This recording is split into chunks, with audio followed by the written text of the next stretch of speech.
Sino ba yan? Sorry, Ano pa ma. ba yan? I have to go. Anak, si Steven ba yun? Yeah, ma. Bye. Anak, Ano, nangangi ka ng pera? Hindi pa. Ba't hindi pa? Eh, kailangan na nga natin eh. Baka ma-short tayo ngayon. Tatry ko bukas. Hi, ma! Uy, ma, thank you nga pala. Kuwang-kuha mo talaga mga fave ko. Oo naman, syempre. Basta para sa'yo. Ay, ma, hingi po sana ako. Meron kasi kaming special project next month. Di ba kakapadala ko Sige pa na, lang? mo. Last na naman to. Di ba, graduating na baby girl mo? Please. Mama. Miss you. Sige na nga.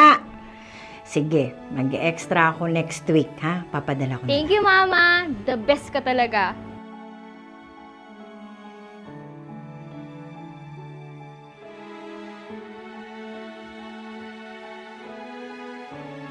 Ma! Naisip ko na, thank you! Mama! Miss you! Ma! Tingnan mo yung new dress ko. Bakit diba? Pretty. Ma! Padala ka na nga ulit ng pera. Kailangan ko na kasi ubus na yung allowance ko. Wala pa akong sahod. Bali sa next month pa. Alam mo ba, ang bait-bait nun. Kaya lang medyo mahigpit. Kasi kagabi, ang dami niyang dalang pagkain. Eh, ano na? Sino ba yan? Sorry, Ano pa Ma. ba yan? I have to go. Anak, si Steven ba yun? Yeah, Ma. Bye. Anak, Ano, nangangi ka ng pera? Hindi pa. Ba't hindi pa? Eh, kailangan na nga natin eh. Baka ma-short tayo ngayon. Tatry ko bukas.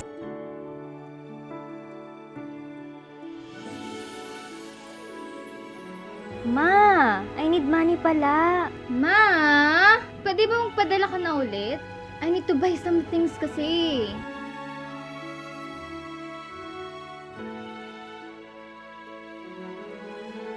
Ma, cum laude ako. Excited na kami sa pag-uwi mo sa graduation ko.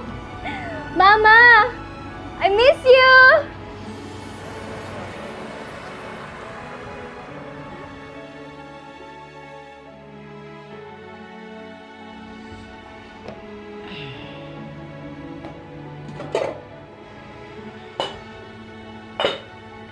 Star! Wala ba tayong tanghalian? Sorry, Ma. I haven't prepared pa kasi. Ma? Gusto mo bili muna tayong bigas?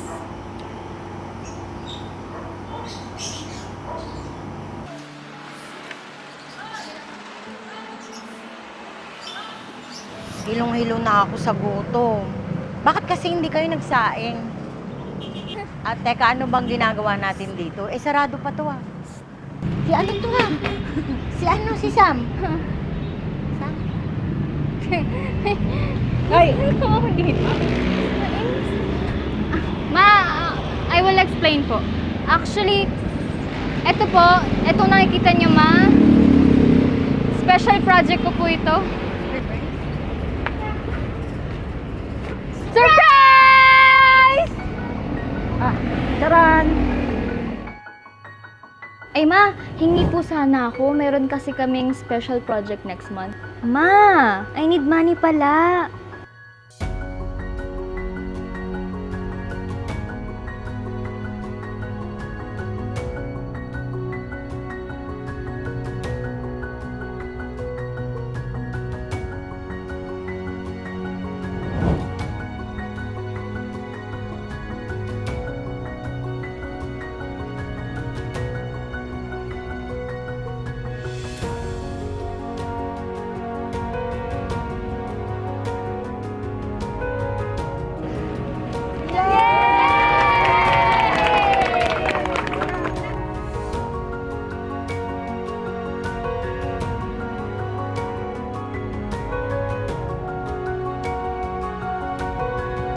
Congrats, anak ah. I'm so proud of you.